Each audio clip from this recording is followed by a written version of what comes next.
Russia's invasion of Ukraine has been capturing the world's media attention for the past 3 years, but there is one aspect to this war that, in general, has been underreported. This aspect of the war has a very human toll and is directly impacting tens of thousands, if not hundreds of thousands of lives. This is Russia's mass kidnapping of Ukrainian children. According to Ukraine's official statistics, there are almost 20,000 documented cases of children in eastern Ukraine being abducted by Russia and put into Russian custody. Russian officials, meanwhile, have tacitly admitted that the number could be as high as in the hundreds of thousands.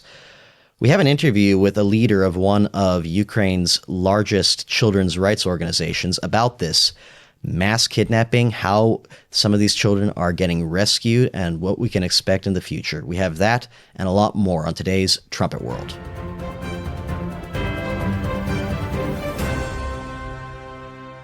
So it's easy to hear numbers like 20,000 children or hundreds of thousands and look at them as numbers on a paper. When Ukraine was suffering a man-made famine decades ago under the Soviet Union, and one Soviet bureaucrat was telling Joseph Stalin just how horrible the situation was, how so many people were dying, Stalin reportedly answered him, quote, "If only one man dies of hunger, that is a tragedy. If millions die, that's only statistics," end quote. It's easy to have that attitude today with numbers like the ones I just mentioned and not put a human face on them. But here is a video put up by Bring Back Kids UA, the Ukrainian government's official child rescue service for these kidnapped children, that show at least one example of what Russia is doing and the people it is impacting. I was at home with my mom and dad when the full-scale invasion began. I was 16 years old. The moment we heard gunfire, we ran to the basement of my parents' workplace and stayed there all night and the entire next day. Russians soon occupied our village, trapping us under occupation for 3.5 months. At one point, someone stole a weapon from the Russians, and they started hunting for partisans. They found nothing with my father, but when they entered our yard, they began beating him right in front of me and my mum. They took him away, interrogated him, and tortured him with electric shocks. They told us he'd be back soon, but he was gone for 33 days. The Russian soldiers also came to our school. They rounded up children as young as 5 and as old as 17, and took us to an unfamiliar school facility, which we later discovered was an orphanage camp. I was held there for 6 months. They split us into groups and assigned us to classes. By the very next day, we were attending lessons, all taught in Russian. There were 10 of us crammed into one room. It was worn out with rusty metal beds and thin old blankets. There were no proper sheets or mattresses. Food was another issue. Every day we were served the same food, barely canned meat, strange tasting compote, and dry, hard bread. To this day, I feel sick just looking at barley. We were allowed outside for just 5 to 10 minutes, always under the watchful eye of a guard. Every time I spoke Ukrainian, they told me to switch to Russian, but I kept speaking Ukrainian. There weren't many activities, but we were forced to wear Russian uniforms when high-ranking soldiers visited. Each morning they handed us the lyrics to the Russian anthem and made us sing it. I'd rip up those papers and throw them away. They constantly threatened to place me with a Russian foster family and told me I'd never see my home again. I constantly worried about my parents, wondering if they were safe and if my dad had returned home. My classmate Dima, who was there with me, had a phone. One day he rushed over saying, "Our mums are coming to get us soon." He handed me the phone and urged me to call. When I called, my mum's voice asked, "Who is this?" "It's me, Artem," I replied. My mum started crying and told me she'd come for me soon. 4 days later, the director came and told us, "Go downstairs." Our parents were there and my mum was among them. We ran to them, hugging and crying. In that moment, I finally felt safe. I wanted nothing more than to go home. My mum told me that my dad was waiting at home and that he'd been released the same day was taken. I want the world to know my story. I want Russia to return every child so they too can go home where they belong. I made it through this, but I don't want any other child to go through what I did. Artem's case there is not a one-off. some of these children, they have become orphans because Russia killed their parents in the invasion. Some still have their parents alive, and the children were forcibly taken from them. Some, even if their parents were dead, still had other living relatives like grandparents or older siblings that were around to be able to take care of them, but Russia swept them up without letting their family come and claim them. And this is not in the Congo or Honduras, not to belittle the suffering in those places, but this is not some perpetual conflict zone far away from the West. This is in modern Europe. This is in a country before the war, home to tens of millions of people trying to integrate itself into the Western democratic world. Imagine if that was your son or your grandson or your brother. Imagine if you saw a video like that on the internet. Or imagine if he was never returned. And last you heard is that he was in some Russian detention center a couple of years ago, and you don't know what his fate is. That's what thousands of Ukrainians are feeling right now. But there are people trying to bring children, teenagers like Artem, back to their families out of captivity. We spoke to Dariya Kasyanova, the chairwoman of the board of the Ukrainian Child Rights Network, about what the situation on the ground is like, how the Ukrainian government is trying to rescue some of these children, and much more. So to start off, could you please maybe get into a bit of background as to how the Ukrainian Child Rights Network started, how you became involved in the organization, etc.? Ukrainian Child Rights Network, it is a coalition of Ukrainian and international NGOs and charity foundation. And we decided to create network in 2014, in first months of war in Donetsk and Lugansk regions. And our common aim was to advocate child rights and DI reform in Ukraine. We would like that all Ukrainian children live in families, in safety families, not in institution, because there are a lot of institutions in Ukraine. There are a lot of children in institution, and it is our common business, how to say. Fast forwarding a bit to when the large-scale war started in February of 2022, unfortunately, civilian casualties weren't unexpected, but news came quickly that there was a large-scale campaign in the occupied regions to kidnap children and to send them back to Russia. How did your organization, other organizations, etc., when did it become clear that something much more systemic and large-scale was happening? In April of 2022, we had Ukrainian Child Rights Network and our partners. I am program director of SOS Children Villages, Ukraine, and we had offers from foster parents or from institutions that their children stayed in occupied territories. And in time, we had new information that some children were relocated to territory of Russia. And of course, it was not something new for us, because in 2014, 2015, we faced with such cases.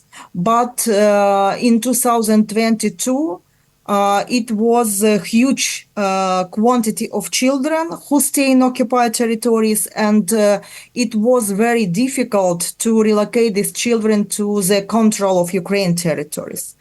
And our first case of returning Ukrainian child was in May of 2022. We supported returning of Ukrainian girl from the territory of Mariupol because her mother was killed, and she was without a company adult. and our team supports her returning to the territory of Poland because she has a relative in Poland, Ukrainian relative in Poland, and they try to find her, and we support it. It was the first case. After then,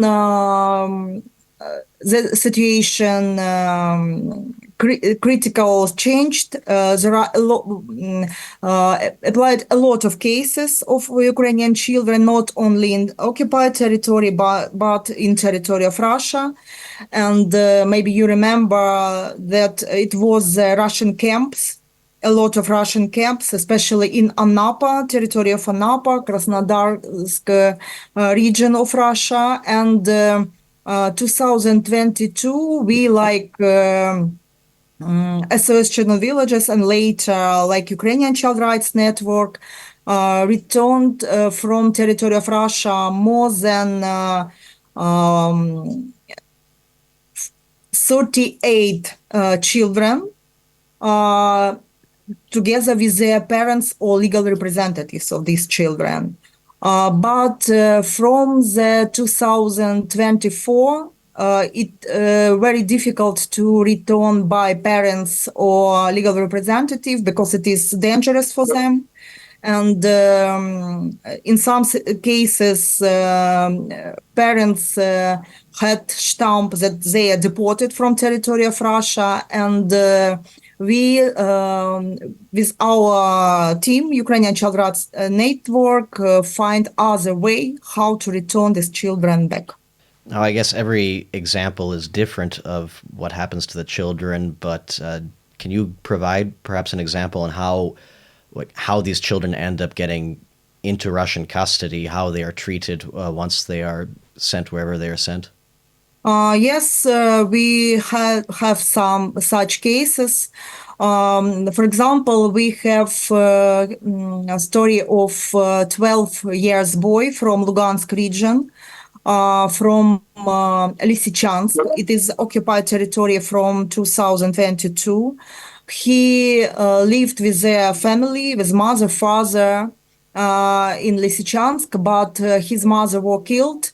And father too, and his sister, she is adult, she has own family, and they evacuated to Dnipro region, to Ukraine territory, and she knew that the boy, her brother, stay in occupied territory, and she tried to find him together with us, with Office of Ombudsman, Ukrainian Ombudsman.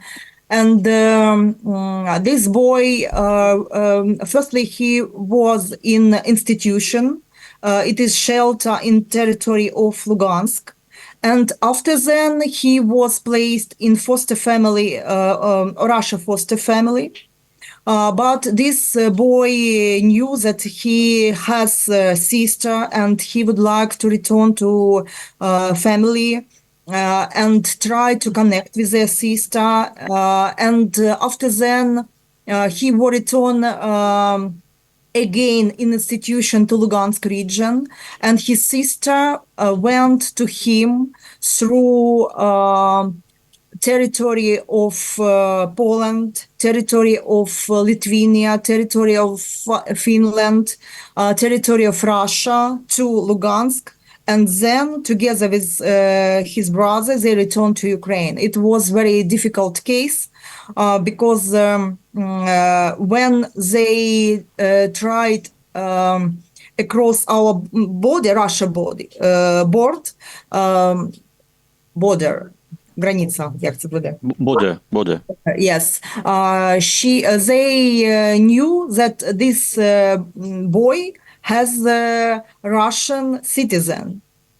And it was our first case in 2023 that children under 14 has Russian citizen. All they have Russian passport, and it was very difficult to decided how they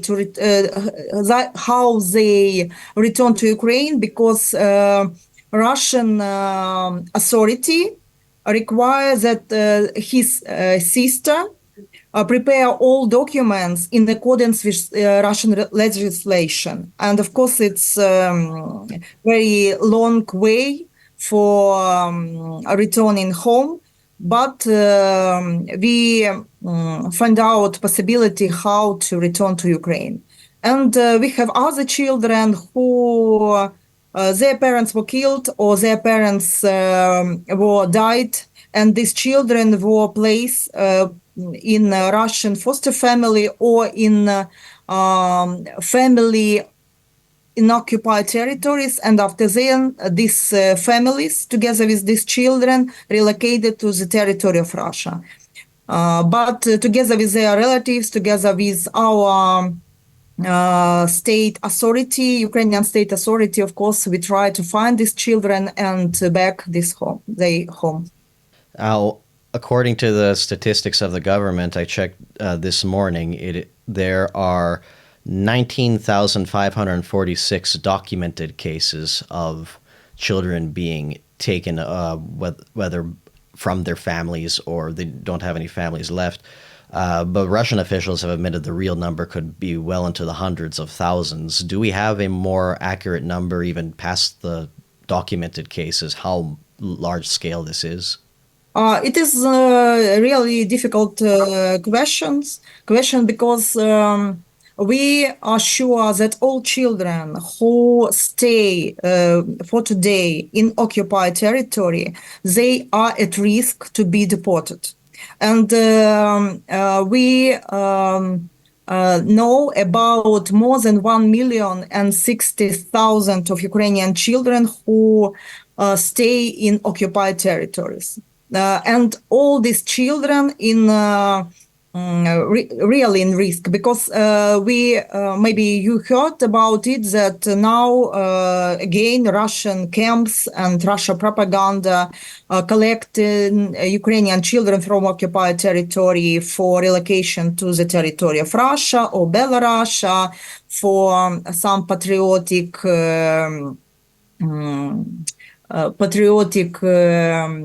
camps. Yes, and that's why all these children in risk, and especially children who lost their parents, especially children without parental care, in risk to be deported, because all these children waiting for their chance to be placed in Russian families. Do we know what conditions are like in those camps once the children are there? Yes, very different situation. Some children told us that the condition was nice, yes, because it was calm. But they told about Russia propaganda a lot of that these children don't need their country, don't need their parents, and it is not true. And of course, after returning these children home, we began process of reintegration, yes, and psychological support of these children. But a lot of children told about very huge machine of propaganda that they had to forget Ukrainian language, Ukrainian history, and it is really indoctrination process, very military education system, and it is difficult process for children, especially if we say about small children, because teenager they more critical. But smaller children, they believe that maybe it's okay. Now, you mentioned all the propaganda and the military education. Is there any evidence that, especially for the older children, that they're being prepared for future military service for Russia? Yes, we have research and a lot of young men, 16, 17 years old, told that they were involved in some groups or activities, military activities, and boys in age of 70 years have, як це буде, повістка в армію. So they had a notification letter to be enrolled in the army. Yeah, in Russia army. And of course, we supported such young people, not only men, by the way, not only boy, but girls. They told that the Russian propaganda and different military camps for girls too. They invited them to be a part of this Russian military system. Is there any evidence that Russia actually, not even just the training, but these children are actually being sent to fight for Russia now? I'm from Donetsk, and I was evacuated in 2014, and my daughter now is 22 years old. And there are a lot of her friends who stay in Donetsk region or Lugansk region, especially if I say about young men, had died, were killed like Russian military who stay in Donetsk territory. That's why it is absolutely possible, and we know a lot of cases when young people, 18 years, 19 years old, were killed like a soldier, Russian soldier. That's why it's absolutely possible. Do we know what happens to children in those camps that maybe actively resist what they're being taught? Are they punished or tortured at all? We don't have cases about tortures in camps, Russian camps, but we have cases when children who stay in occupied territories, it is teenagers who were under tortures because of their position, pro-Ukrainian position, or who have parents, father, for example, Ukrainian military soldier. And we have very difficult case of sexual abuse, 14 years boys who very long time was in як це сказати, в підвалі тримали його. In the cell, underground cell. In the underground cell, and it is very difficult case. And our specialist work with this boy, and we understand that it is a trauma for the years. Moving forward, the International Criminal Court issued an arrest warrant for Russian President Vladimir Putin 2 years ago because of his role in the mass kidnappings, etc. Do you think anything would come of this or of any other processes to stop what's going on, to bring people to justice under international law? I'm not a lawyer, or I work with children, and but in first months after this solution, it was really something change in the process of returning children. But now we see that really it is very difficult to find children because all systems are changed. It is very difficult to be in touch with these children because children and their parents in some situation, for example, we have cases when or grandmother stay in occupied territory in the territory of Russia, and they would like to return, but they have a lot of dangerous information that if they will be in touch with us, it can be some problems, serious problem for these children, not only military, but by Russian school or school in occupied territories. That's why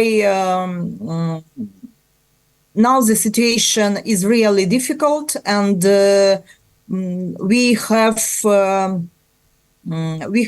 big hope for international coalition and possibility to return children without very difficult system of identification and all necessary documents, because one of the big enemy of us, for our children, it is time. And that's why all possible changes and sanctions must work for our children to back these children home to their parents, their families. On that topic of time, in April, Ukraine's National Resistance Center stated that Russia is preparing a new large-scale deportation of over 50,000 Ukrainian children to Russia this summer under a so-called vacation. I believe you alluded to that earlier. The war is still going on. There's some news that maybe it might end soon, maybe it won't. But with everything that's going on, with how much power Russia has over these regions right now, with even if the war does stop, what does the future look like for rescue operations? I'm sure that Russia has power to do it. And we see all this deportation process 11 years. But I'm sure that we continue to do everything possible for our children, to together with their parents, together with their families, and together with international society, to return these children, to find these children and return these children back. And we have very successful cases when young people in age of 22 or 23 who return from Lugansk, for example, or Donetsk territory, or from the territory of Crimea, and they would like to return to Ukraine. They would like to be Ukrainian. And of course, we continue to support all children together with their relatives who are unfortunately afraid to be a part to return, because they heard a lot of very dangerous information about Ukraine, but it is not true. And we believe that it is possible, but it is a work for years. It is not, I'm afraid that if tomorrow will be peace, real peace, stability, we will return our children years and years after this terrible war. Before we conclude, is there anything you would like our audience or the public at large to know about the situation and what's going on and how they could learn more? Maybe I would like to say thank you for all who understand all the risks of deportation or to be forcibly displaced Ukrainian children, because it's not a problem of Ukraine. It is really crimes against our children, and we continue to return all our Ukrainian children. And for us, very important the support, and not only support like psychological support, but maybe real actions of European governments and European people who understand all scape of this crime of Russia. Dariya Kasyanova, thank you very much for appearing on the show with us. Thank you very much. It's obviously some very, very tragic news, as was brought out there, happening in Ukraine, but obviously Russia is a very big country with a long history, and They've let their weight been felt around throughout different parts of the world and for different reasons. And joining us to continue the program is Jeremiah Jacques, our correspondent, following the Russia-Ukraine war to help bring a little bit more context into the big picture with all this. Jeremiah, thank you for coming. Thanks very much for having me, Mihailo. Yes, this is, it's not strictly a Ukrainian story. You know, as we've been hearing there, of course, this was systematic and it was widespread in Ukraine. It's actually something that prompted the International Criminal Court to issue an arrest warrant for Russian President Vladimir Putin because of his role in it. And Putin actually made the court's work very easy, the evidence gathering part of their job, because he boasted on his official website about having abducted numerous Ukrainian children to bring them into Russia. So that's the situation in Ukraine. But when we come to other nations that Russia has conquered, we also see widespread abuses of various kinds, but we don't find the same level of publicly documented evidence showing, you know, systematic deportation or forced transfer of children. That doesn't mean that it hasn't happened at all, though. The earliest place that we could look at is Chechnya. This is the predominantly Muslim nation in the North Caucasus that declared independence from Russia in 1991, right when the Soviet Union was collapsing. And Russia set out to reclaim Chechnya just a little while later in the 90s and wreaked extreme devastation on this region. The Russians turned Chechnya's capital into what analysts at the time called the most destroyed city on earth. And it was just flattened. You can see the footage of this, and it's very sobering to see this devastation. And there is evidence during this conquest of massive human rights abuses, including torture and abductions and extrajudicial killings as well, committed by both Russian forces and pro-Russian Chechen forces. And when it comes to children, there is also evidence that numerous Chechen children became orphans and were displaced by this violence. And some of them were taken to Russian state-run institutions or placed with Russian families.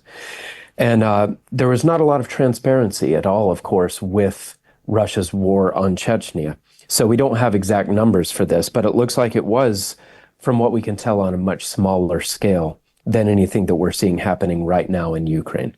And it also looks like it was not done systematically there in Chechnya.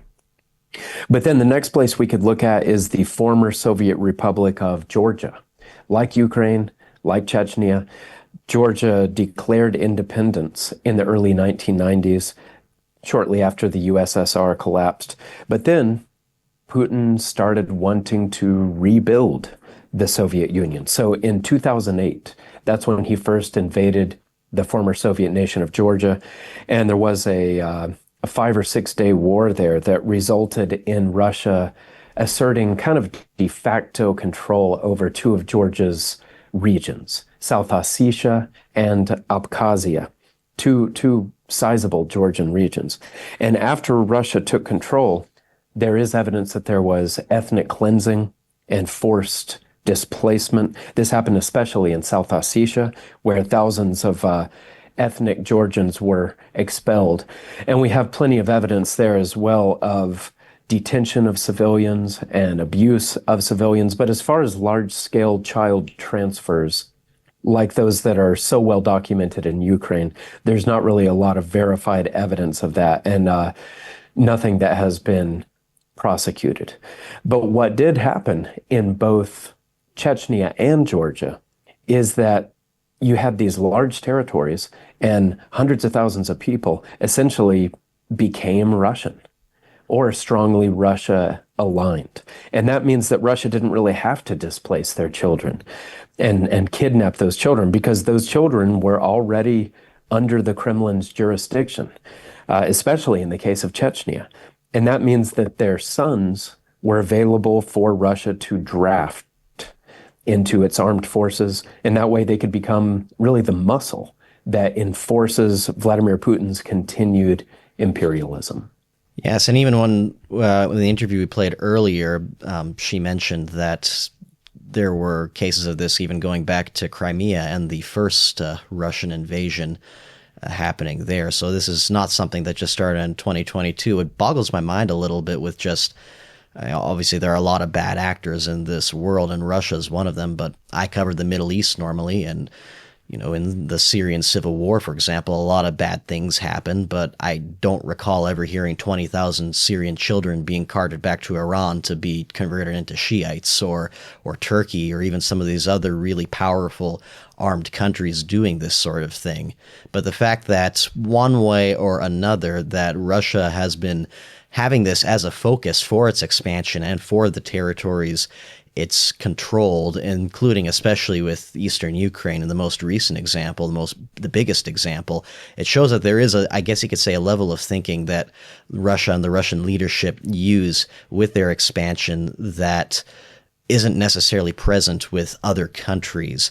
Why is President Putin doing this on such a large scale and in smaller arenas, even with these other peoples? Yes, well, it's the main reason, or at least one of the main reasons, is because the people of Russia have stopped having children. Life there in Russia has not been great for many years. Many of the people do not feel secure financially or in any other way. And in that climate, a lot of people don't want to bring new lives into the world. And then you've also got pretty severe brain drain happening in Russia. This is where affluent people, they've been fleeing Vladimir Putin's authoritarianism for many years and moving into other countries. We also have hundreds of thousands of young men who have been killed in the Ukraine war over the last 3 years. And then there are very high mortality rates in Russia because of terrible alcoholism and drug abuse, and one of the highest rates of HIV in the developed world. So Russia has really been in a demographic death spiral for decades now. Their population has been shrinking, and it's becoming an old population as well, with far more pensioners and other retirees than young workers and young soldier-aged individuals. Russia's population actually peaked back in 1991 with about 148.5 million people, but now it's closer to 142, maybe 143 million. And that's if you go by the government's official census data, which almost all serious analysts understand that data is wildly inflated. So the true number for Russia's population is probably far, far lower.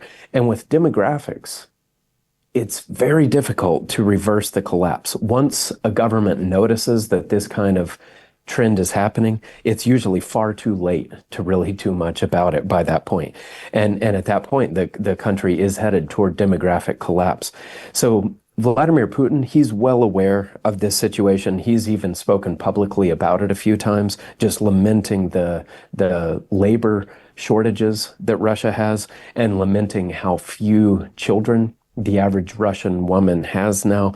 At this point, the average Russian woman has 1.4 children in her life. And of course, that's well below the rate that you need, at least 2.1 in order to keep a population from shrinking. And Vladimir Putin has really been calling on on the patriots of Russia, calling on them to bear him new sons and daughters, sons especially, so that he can recruit them into his wars. But so far, you could call these pro-natalist efforts, they've done very little. So instead, he is stealing Ukraine's children. Before the war, Ukraine had a population of 44 million people, so quite a populous country. And many analysts recognize that from the start, this was not just about taking Ukraine's territory, but it was about taking Ukraine's people, its children especially. In March of 2023, a commentator named Jacques spoke about this, and he said, "This land grab in Ukraine was always also a people grab." End quote. So it was a people grab. And children are the most valuable of those people because their identity, you could say, their personality, it's not totally set, unlike Ukrainian adults who would never willingly assimilate into a country that they've come to hate so much, the children are still pliable in the Kremlin's hands. In that same briefing, Jake Bro continued, he said, "The goal was always to steal the children of Ukraine, then Russify them, make them loyal to Putin and to the Russian Empire," end quote. And we have already seen a lot of evidence that many of the Ukrainian children who have been taken from Ukraine, they're being sent to cadet schools in Russia, military training schools essentially for youth. And it's clear that Putin sees these children as future soldiers. So one of his big goals in this war is to conquer children, indoctrinate them, train them, and then later he can make them take their turn as Russian soldiers, I should say, conquering new peoples and new nations in his future wars. He's already been using Chechenian forces, people that he conquered some 25 years ago, to help him kill and conquer Ukrainians. And soon he'll be able to use these Ukrainians to kill and conquer Lithuanians or Moldovans or the peoples of whatever his next target turns out to be. This just reminds me of, you hear our editor-in-chief, Mr. Joe Fleury, or Mr. Herbert W. Armstrong before him, how many times they talk about the problems in this world. They stem back to human nature, but if you want to see where that where that seed sprouts, where the origin point that everything else springs from, it's family breakdown. It's not implementing God's laws in the family. And in this case, if you could look at Russia's family situation, their problems ultimately started the biggest land war in Europe since World War II.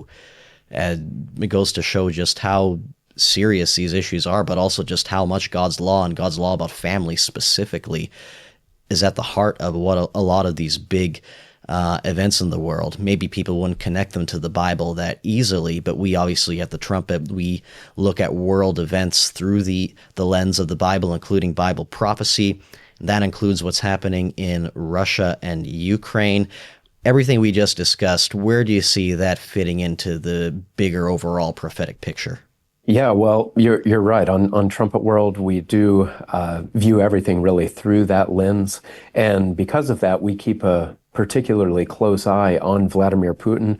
And that's because there are prophecies about a massive Asian army that will soon come together. The scriptures say that it'll have 200 million men in this force. So that's about 15 times larger than any army ever before assembled in human history. So you need a lot of people, a lot of sons to get to that level. And then the Bible also tells us that while this unprecedentedly huge army will come from several different Asian nations, it'll be under the leadership of one main nation and one individual. That's in Ezekiel 38 that we can read about that. It talks about the prince of Rosh, Meshach, and Tubal being the leader. That's how it's rendered in the New King James Version of the Bible.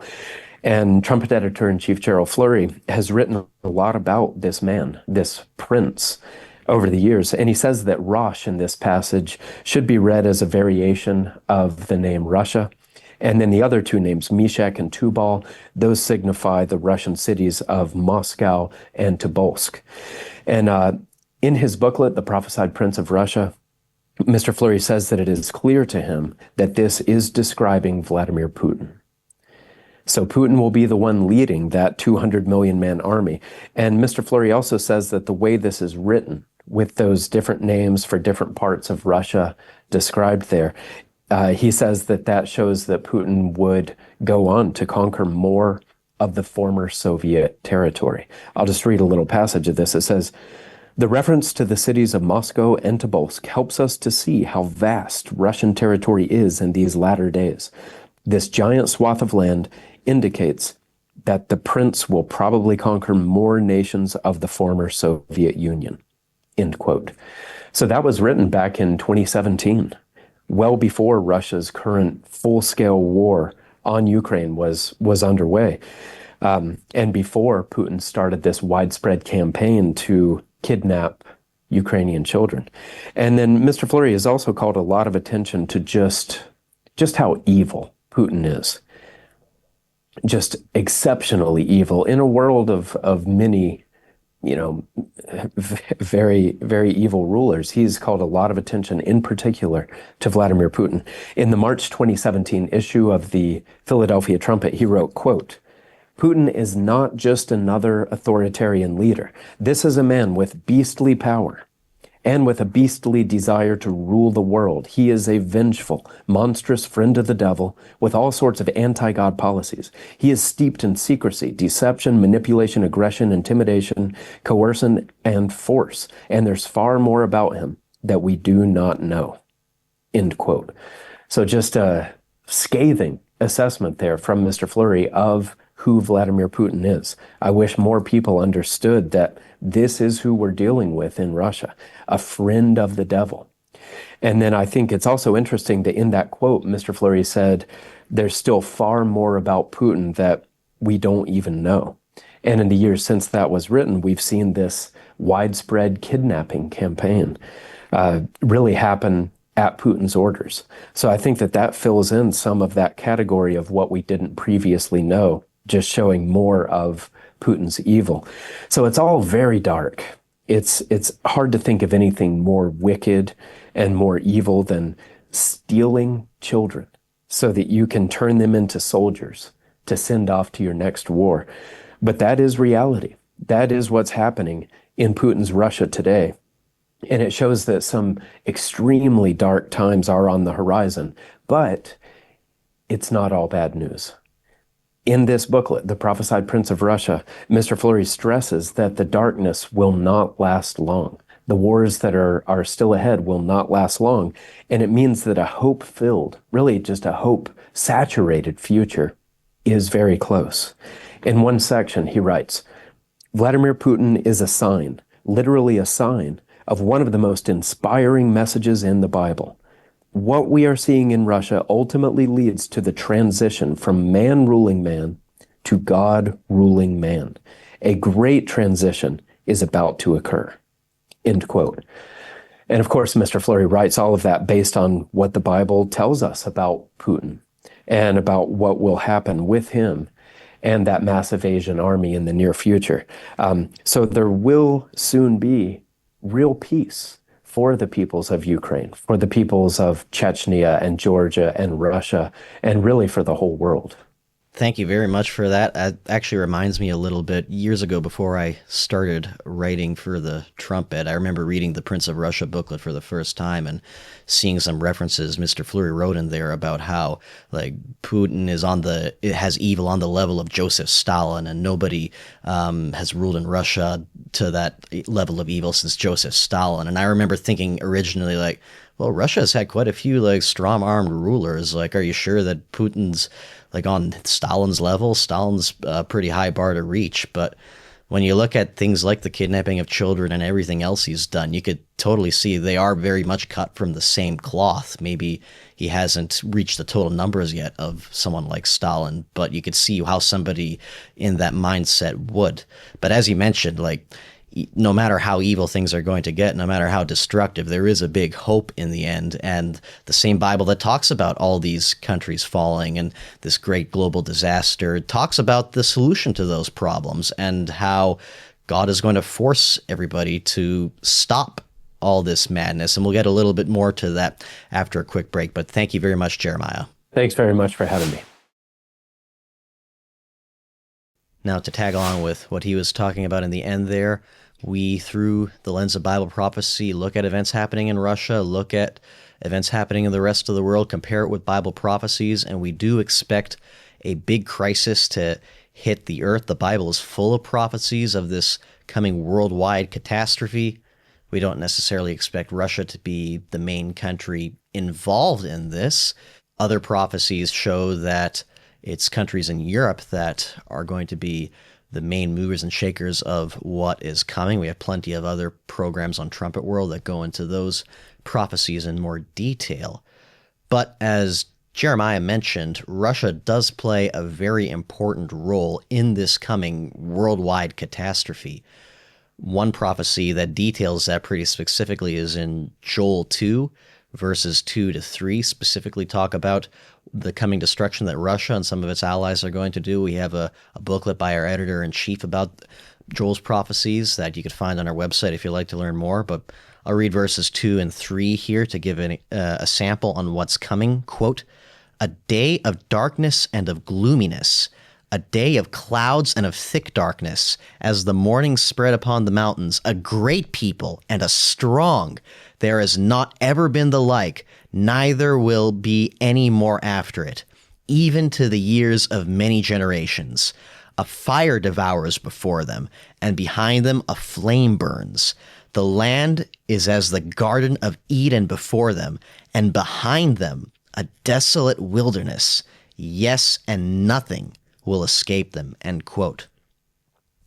So this is, according to Bible prophecy, what the Russian war machine we're seeing in Ukraine right now is going to be responsible for. This is the kind of cruelty they are capable of.